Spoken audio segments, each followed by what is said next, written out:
I think this video has the potential to have a great impact on you. In fact, it may even change your life for a couple of you watching. This is a different kind of video, but truly more than perhaps every other video I've made. This video could really impact you on a personal level, and I hope that it does, and I'll share why here. Before I get into the specifics, I'm going to outline the basic premise. Basic premise being that I really care about increasing energy for human consumption and for human use, human productivity, both the present and the future. I think that's a massive problem that needs to be addressed more. And I think the best chart to give an example of this is this Adams curve here.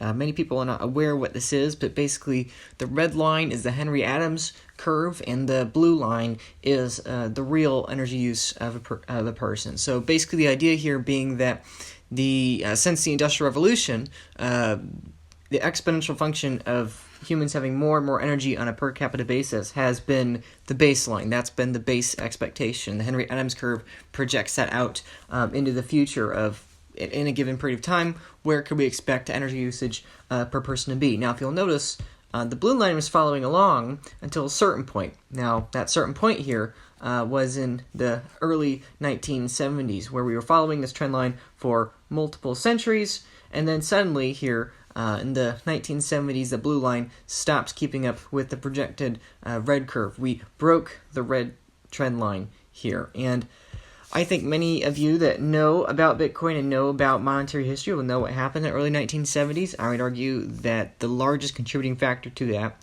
was the detachment of the American political currency, the US dollar, away from gold.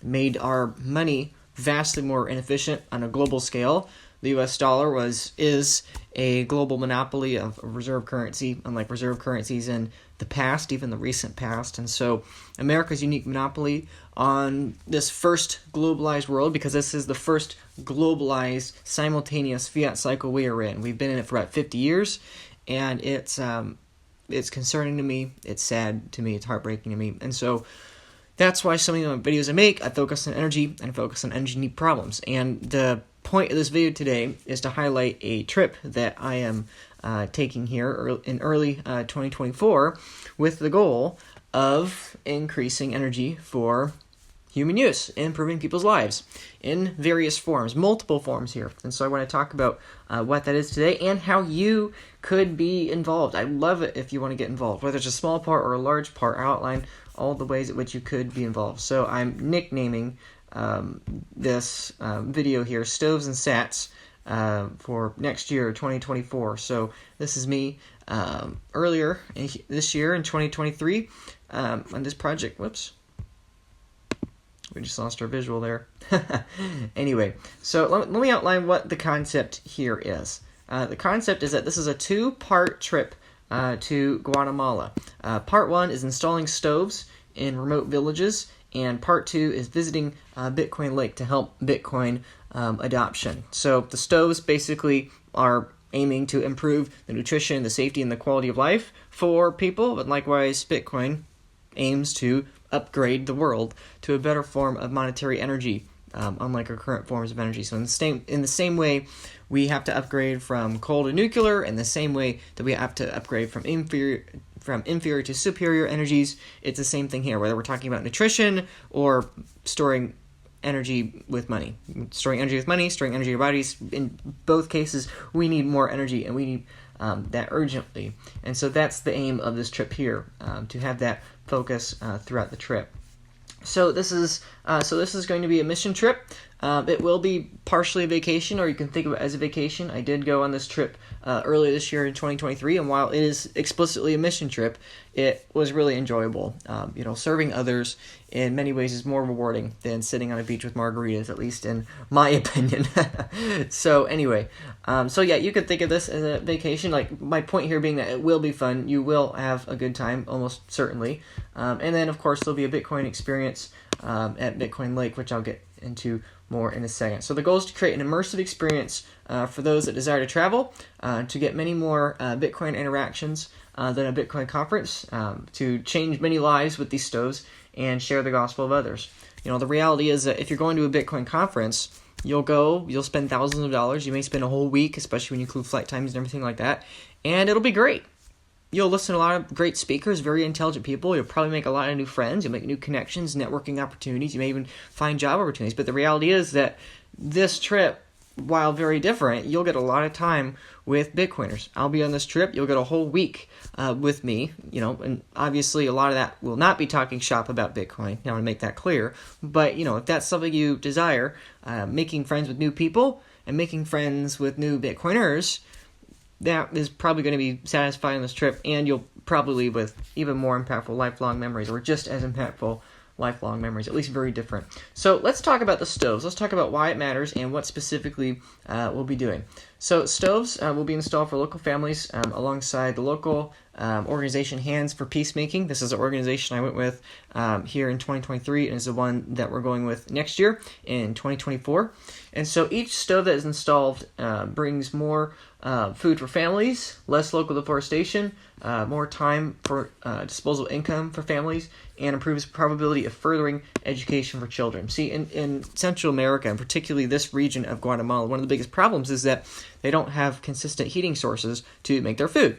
And so what do? They resort to cutting down local forests and then burning that in their homes. So unfortunately, this has numerous negative health impacts, economic impacts, and it's just not an ideal situation. Having a enclosed place to have a fire to cook food is something that we in the West are so detached from that we not only take it for granted, we don't even realize that it's a shortcoming many people have. So these are some images of what that looks like. So here's a woman cooking inside. Typically these fires are inside the home, which means that there's smoke inhalation for the men, women, and children that live there. It can be up to many hours a day. The reason for that being that these fires are inefficient at cooking, meaning that the fires are need to be taken care of for a longer period of time. That's less time going out and working, earning income, and more time tending the fire. And then, like I said, of course, that means more danger for the children. And then, of course, as this picture shows here, open flame, open heat, a lot of kids get burned. It's the unfortunate reality. But not only are they breathing in smoke from being around these fires indoors for multiple hours a day, but it's a lot easier for them to get burnt. That's another one of the negative consequences here. You have this thermal energy heating up food, and since it's not contained, since it's not channeled through a better means of channeling energy, then these kids get burnt, and you have all these negative externalities, unfortunately. So it's very sad. But anyway, so these are what the roofs often look like. See all the soot and all the smoke from the fires builds up over years and decades, and so you can kind of visualize that with people's lungs, perhaps. So here's a child again cooking over open flame. It's just the reality that over time they get used to it, and they teach the kids about being safe around that. But it's just the reality that mistakes do happen. Kids will be kids, and mistakes will be made. So oftentimes the kids are helping out the family or cooking around the fire, and so this is the solution that's provided. This is why the stoves are so important. See, oftentimes with our Western bias, we like to implement what we think is best onto other nations. There's the infamous example of people giving mosquito nets to people in Africa, and then they use it as fishing nets because they don't care about malaria, they want food. And so likewise here being another example, there are many organizations I've come across that are doing charitable work in the developing world and in Central America, but what I really love about Hands for Peacemaking, this organization, is that they really focus on community-driven efforts, having locals in the community be the organizers of the events. It's a Christian organization, and the pastors that come in aren't white American Western pastors from elsewhere. The pastors that come in are local pastors with local dialects. And so my point there being that I love that this organization very efficiently and very respectfully caters to the needs of these communities and actually has dialogues with the communities about what they need. And consistently, stoves and clean water are the main focus of what's needed. We might think that books and educational supplies are needed, but if they don't have a stove to then have the freedom of time and the safety for kids and the better nutrition, there's no point. In the same way when I talk about with Bitcoin economics, it's like you can only progress at one energy upgrade at a time. You can't go from the Stone Age to nuclear fission in one step. You have to have coal, you have to have natural gas, you have to have burning wood, and you have to have so many energy upgrades to get that curve. In the same way that we can look at this curve and say clearly that you can't go from 0 to 100, you have to go to each incremental step along the way, in the same way that we could talk about that abstractly for a global economy. It's the same reality here, except it's true specifically. So, like I said, this is why the stoves are so important. And upgrading energy this one level from open flame to enclosed flame really betters the entire surrounding of their life. Like I said, for education, for having more time, meaning more time to work, meaning more disposable income, meaning that there's more opportunity to give the children medicine and healthcare, whatever. In so many ways, it frees up the ability to do that. And then obviously, beyond the local community, it has a larger impact on the entirety of Guatemala as well. The stove project is projected to reduce biomass fuel, I think, 2 million tons. And carbon emissions by, I think, 1.5 million tons, something around that, single-digit millions.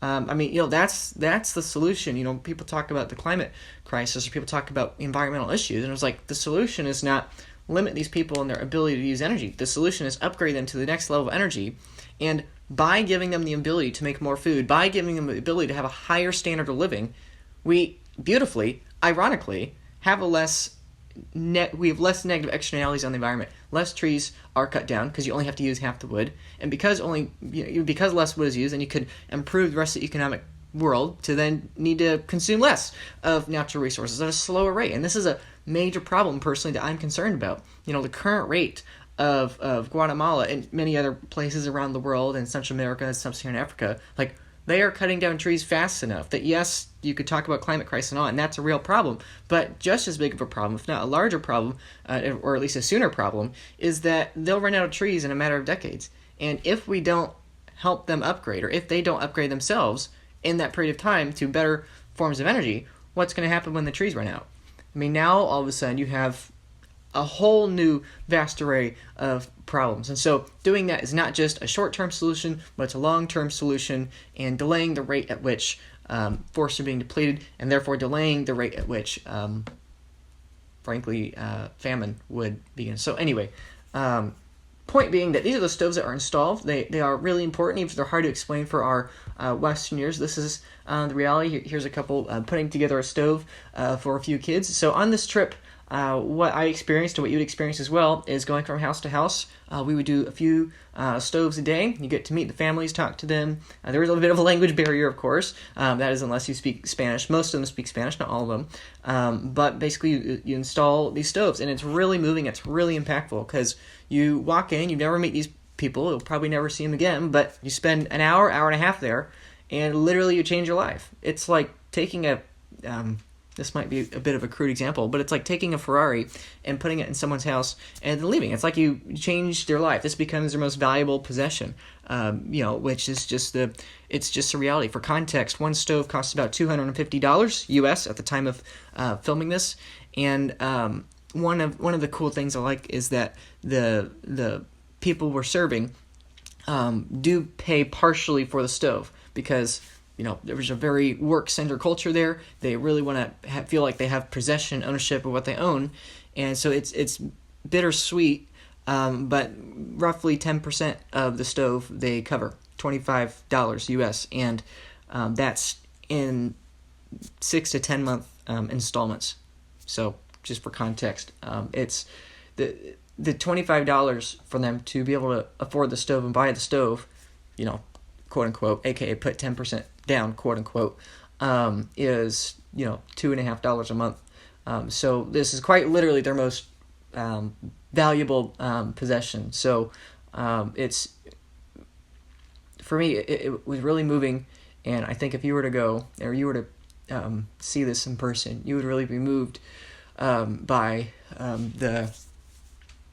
I've been on a lot of mission trips over the years, and they're great, and they have great community impact, and a lot of them, save lives and everything, and, but you don't necessarily get the emotional connection. You don't get to, I've never been on a trip like this where you walk into someone's home and you change their life within a couple hours and you leave. And yeah, I have mixed feelings about short-term mission trips, especially from a Christian perspective. It's like, okay, is it really 100% in service of them, or is it partly in service of myself? I mean, I think both are true, and I think this is a mission trip for the people there, but also for me going, it's just as much for me as it is for them. And when you do that for a whole week, multiple times a day, it really gets to you. So anyway, it's very wonderful. They're very grateful, and they make that known. The kids love to play with you, and every family also gets a Bible. Like I said, this is a Christian organization. Local pastors, like I said, come and they talk and they give sermons both in Spanish and local dialects, because a lot of people there have heard the gospel, but they're sorry. A lot of people there have heard the gospel, but a lot of other people have local dialects that are not Spanish, and so they have had a language barrier, even with perhaps the rest of their community. And so having a pastor come in local dialects is something that's really unique and really special to them. And so every family gets a stove, and they also get a Bible with it. Oftentimes the parents can't read, but the kids can read. Sometimes the parents can read, or at least the dad can read. So, so every family gets a stove and a Bible. I like to say that the stove brings bread for the stomach, and then the Bible brings bread for the soul. And so we're, again, upgrading energy, bringing more energy for people's stomachs, more energy for people's souls. Obviously, one is infinitely more important than the other, but anyway. So this is the aftermath. So again, if we think about beforehand, this is what it looks like. Cooking inside, extremely inefficient, extremely dangerous, both for smoke inhalation and for burns. And this is what it looks like after. Again, each stove's about $250.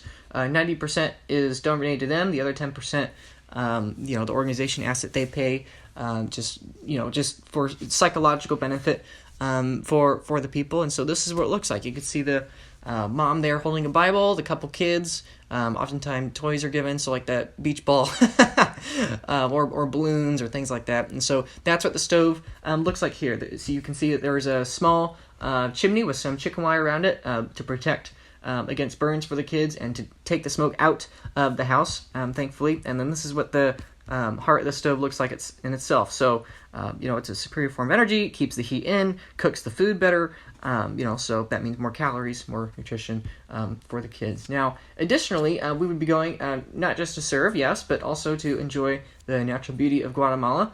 Here are some volcanoes back from my trip in February. Absolutely beautiful, absolutely incredible, every place you turned.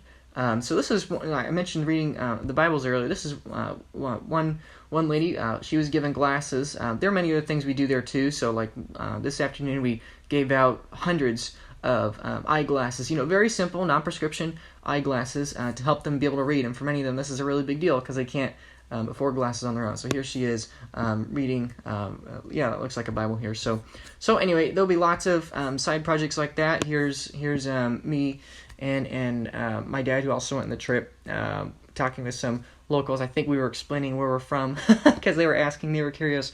But anyway, most families have 2 to 4 kids. Sometimes there are 5 kids, sometimes there's just 1 kid, but that's pretty typical. Here's another picture. Very happy people, very generous people. So anyway, this is all the first part of the trip. Installing stoves, helping people upgrade to that. 3 million people die prematurely every year from indoor air pollution, globally, not Guatemala specifically. And so, like I said, each stove prevents hours of daily smoke inhalation for entire family, including the kids, meaning less health complications down the road. And they'll also receive Bible and pastors. I already explained that. This section of the trip is going to be for about 9 days, and that includes travel, that includes everything else. We're looking at about 9 days. Obviously, details are included. I'll get to that later on, but The second part is that after this, either before or after this, I intend and plan on going to Bitcoin Lake in Guatemala. Many of you have probably heard of it, but basically Bitcoin Lake is here in Guatemala. There are dozens and dozens of Bitcoin merchants there, organizations, education initiatives, people that are passionate about it. Again, it's a beautiful place. Look at those volcanoes. I went there this last trip, and it was wonderful. Beautiful place. Like, I joked before that this is kind of like a vacation. Like, it really is. It's absolutely gorgeous. And so you'll meet a lot of Bitcoiners. You'll meet a lot of on-the-ground Bitcoiners, people from the developing world, and a lot of Americans that have, or Westerners, or gringos, let's say, that have moved down there to be there to help with Bitcoin education, Bitcoin adoption, and businesses and accepting Bitcoin, storing Bitcoin, and transacting in Bitcoin. So that'll be really fun. I'm really looking forward to it. You can look up more about Bitcoin Lake online. There are many people and initiatives there that have lots of great content about what it's like down there, so you can get a good idea of what it looks like. So the people are beautiful. There's this awesome Bitcoin boat here. Big Bitcoin boat, so we'll probably get to ride that.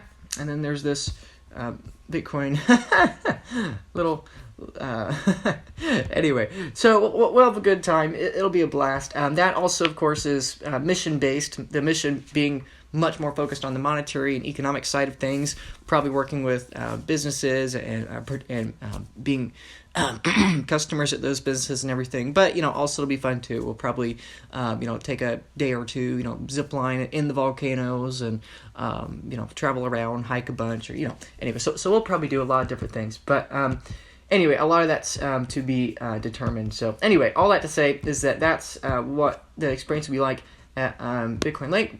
We'll be tourists there, but also on mission there, Bitcoin mission, that is, with that.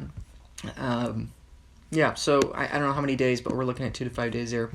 And so, it needs to be said that as a reminder that this is a Christian mission. Probably most people will be Christians, so if you're a Christian, this trip might especially work out for you. Now, I am making this video, hopefully in part that you'll consider donating to this cause, but also is that I would love if some of you wanted to go too. There are open seats. We always need more seats, these organizations, they always need more funding, they always need more donations, and they always need more volunteers. So if you have an interest of hanging out with me for an entire week and changing many lives, frankly, and enjoying that and seeing that in person, again, it's for the locals, it's for the people, but it's also for yourself. You experience that yourself. If you want to see amazing natural beauty of Central America, this is in the middle of winter too, so, if you want to get a dose of warm weather, that'll be nice as well. So I think there are so many reasons why you should potentially consider joining us, both from the self-interest and from the altruistic perspective. So like I said, you will firsthand serve dozens of families installing stoves and have this very direct touch point on people's lives. And so you'll witness hands-on Bitcoin adoption in person at Bitcoin Lake, much more than you would get here in the West, much more than you would get here in the United States. You get to hang out with me, and then if other Bitcoiners join too, you get to hang out with them. Obviously, you have a whole week, and even though obviously a lot of that week is not focused on Bitcoin, that still might be of interest to you. That's much more than you get at a conference. So anyway, obviously, Guatemala's natural beauty and scenery, it's absolutely gorgeous here, like I said. And the hope is that you leave with memories. Hopefully you leave with memories. You could share the message of these endeavors with people. It could be something that you can share with, your church or Christian organizations. Like, hey, look at what Bitcoin's doing in Guatemala, or vice versa. You could share your passion and heartfelt reaction to the gospel and humanitarian efforts from the stove. Whatever the case, my hope is that this is a trip to remember in many ways. That's my hope here. Donations here. Obviously, I've made the pitch. Now, where's the money? All non-specific donations. This is a Geyser page I'm looking at here, by the way, so I'll have the link in the description here. But all non-specific donations will go towards the project here, and that's not a tax deduction. I don't believe you can do that, and that obviously consult a tax person on that. Don't listen to this YouTuber. But if you want to directly support the organization, you can go to handsforpeacemaking.org and make a direct donation there. Obviously that explicitly supports a stove and clean water initiatives, but you donate via fiat there, and you would get that 501c3 write-off if that is of interest to you. So please go there if you want to do that. If you want to support a child or a family via a stove, you can donate below here. We're asking for $45 for a kid. This $45 would cover enough of a stove that you are effectively providing the stove for a kid. So just for under $50 in a very real way, you could change a kid's life, and I'll be there in person witnessing it. So it's there are many great charities and organizations, but frankly, I think as far as the greatest humanitarian impact and the greatest influence on increasing energy abundantly for human flourishing, I think there are very few places that you can find this where with an extremely high percentage is going directly to helping people. So anyway, for just $45, you could sponsor a kid and literally change their life and their entire trajectory in the future. Or if you want to go a step further, $250 for an entire family, you can do that. So not just the mom and the dad, but and the 2 to 5 kids as well. Stove's $250, roughly $45 on average per kid. So if you want to do that via Geyser, you donate in sats. On the Geyser link, what I will do is I will pool all those donations and give a single Bitcoin donation to the organization Hands for Peacemaking here. The hope there is to encourage Hands for Peacemaking to hold a Bitcoin treasury, even if it's a very small one, and then hopefully use that as leverage with showing with other mission organizations, other missionaries and churches or whomever, that they might want to consider having some sort of Bitcoin allocation, Bitcoin exposure, or at least accepting donations in Bitcoin to show there's an interest there. And so my hope is to get the largest donations possible for an organization, both to accelerate the gospel and Christian mission in Guatemala, and then also to accelerate the adoption of Bitcoin with all these organizations, and also, if there's self-interest, altruistic, so many incentives there that, multiple birds with one stone. But that's the hope, that if you donate in sats, it will get pooled together and be donated to this organization.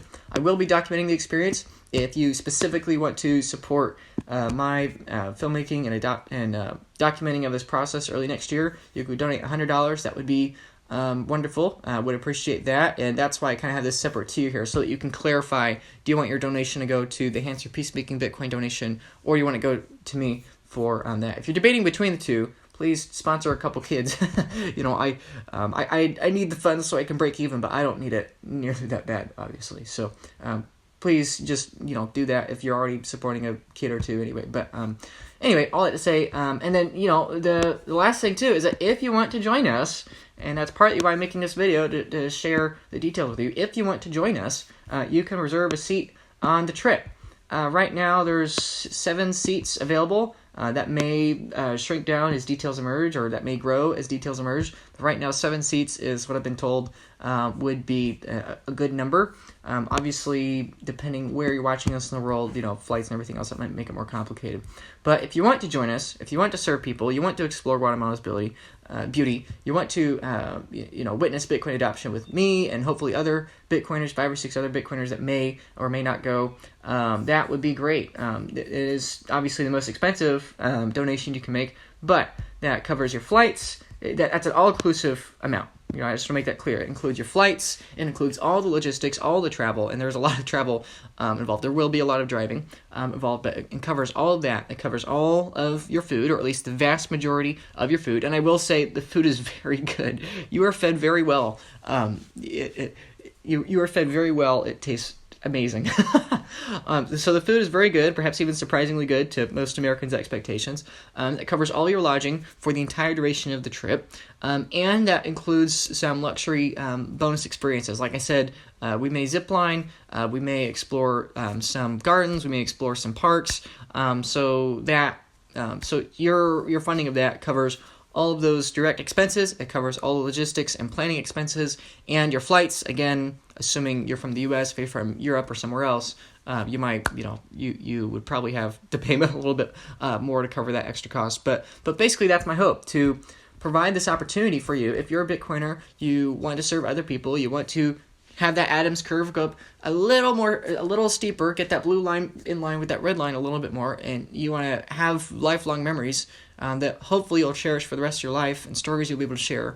I think this is something that could be really, really fun, and something that could be really, really eye-opening to you in the best way possible. So again, I try to make this as simple as possible. There's a one and done. If you make the donation, you could either make the donation here via Geyser link, or if you want to contact me privately to either have an on-chain Bitcoin transaction or a fiat payment to make that work, you could do that too.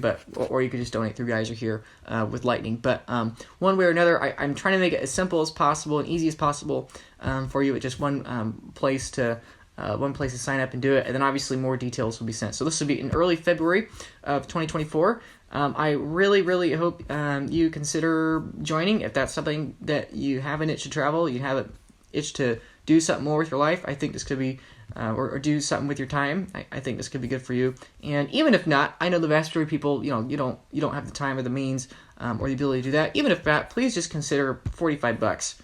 Please consider just sponsoring a kid, sending over $45. You change a kid's life. You'll watch my documentary where I document the process. You'll see the kids that are impacted, knowing that you were one of the people that made that possible. And ultimately, since it's donated in Bitcoin, hopefully that has a compounding impact on future organizations and mission work of incentivizing people to donate in Bitcoin and incentivizing the missionaries and organizations to accept Bitcoin. So in all aspects, I'm really excited about this. I'm really optimistic on this, and I hope this is of interest to you. Please see the link in the description and consider supporting a child for $45. And if you want to go an extra mile, consider sponsoring either an entire family or maybe even joining us. So I appreciate your time. I know this is a longer and different video, but I hope it's been useful, encouraging, and meaningful to you. So thanks.